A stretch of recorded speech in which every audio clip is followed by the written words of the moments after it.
రఘువంశ రామయ్య సుగుణాల సీతమ్మ వరమాల కైవేచు సమయాన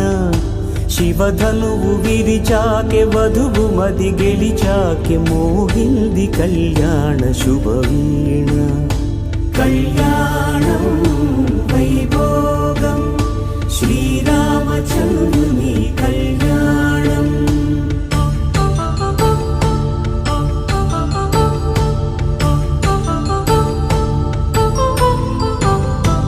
అపరంజి తరుణి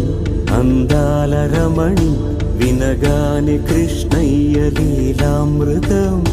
గుడి దాటి కదిలింది తన వెంట నడిచింది గెలిచింది రుక్మిణి ప్రేమాయణం కళ్యాణం